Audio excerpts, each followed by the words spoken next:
You are sitting inside a law office in northern Mexico when two men walk through the door. Neither scheduled an appointment. Neither introduces himself. One places a leather briefcase on your desk. The other closes the door behind him.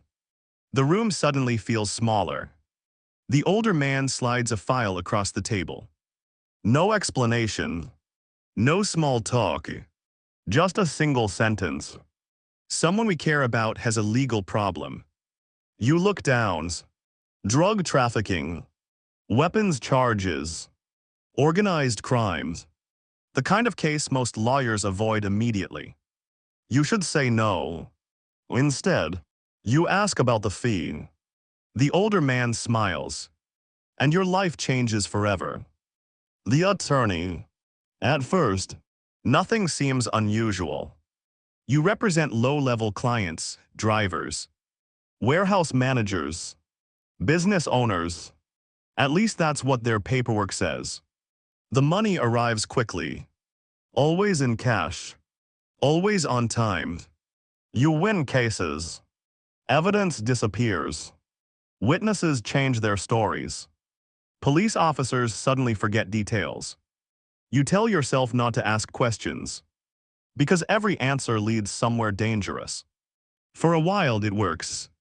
You make more money in 6 months than you earned during the previous 5 years. New apartment, new cars. New office. You convince yourself you're simply a successful lawyer. Nothing more. Level 2. The fixer. The calls become stranger. A local politician needs legal advice. A customs official is facing an investigation. A business owner suddenly finds his accounts frozen. The cartel isn't asking you to defend criminals anymore. They're asking you to solve problems quietly, efficiently, without attracting attention. And that's when you discover the truth. The cartel isn't just an organization. It's an ecosystem: police, businesses, politicians, bankers, lawyers. Everyone connected. Everyone benefiting. Everyone pretending not to see the whole picture. The people carrying rifles are only one small part of the machine. The real power sits in offices, behind desks, wearing suits, just like you. Level 3. The insider.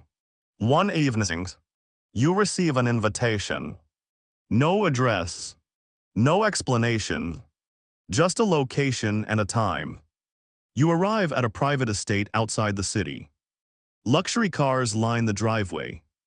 Armed guards watch every entrance inside. You finally meet the people you've been working for. Not the soldiers. Not the smugglers. The leadership. Men worth hundreds of millions of dollars. Businessmen. Investors. Political donors. On paper, they are respectable citizens. In reality, they control entire regions. For the first time, you understand how large this world really is, and how deep you've already fallen into it. Level 4. The counselor. Years pass. Your importance grows. You no longer react to crises. You prevent them. Major deals require your approval. International investments pass through your office. Millions of dollars move through corporations you've created. Shell companies. Real estate projects. Import businesses. Everything legal. Everything clean. At least on paper. Government investigators begin looking closer. Journalists start asking questions. Rival organizations become interested in your activities.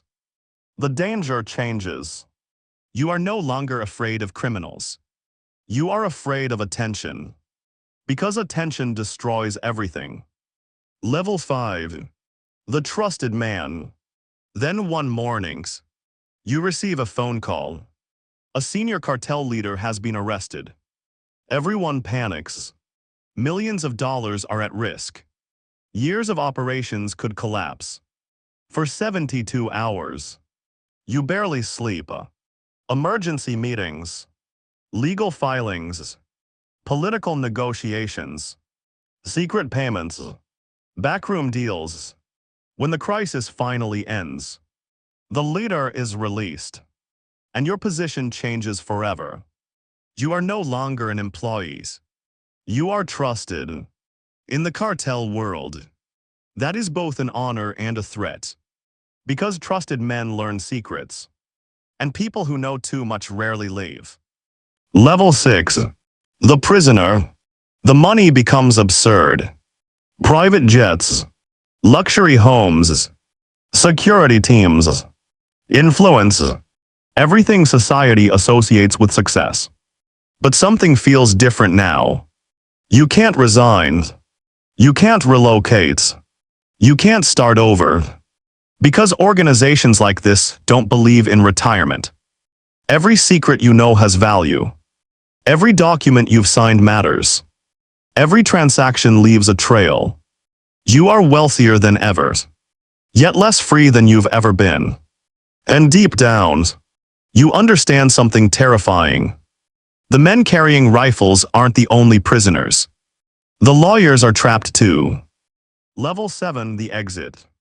One night, you sit alone in your office long after everyone else has gone home. The city lights glow outside the windows. Case files cover your desk. Years of your life compressed into paper, money, power, influence, everything you once wanted. And suddenly, you realize none of it belongs to you. Because every promotion brought you closer to the center. And the center is the most dangerous place of all.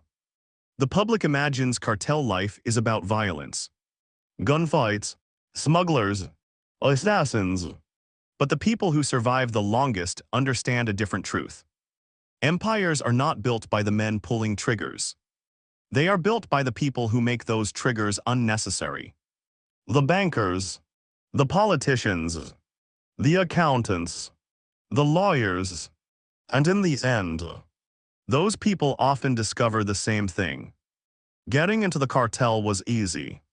Leaving it is the impossible part.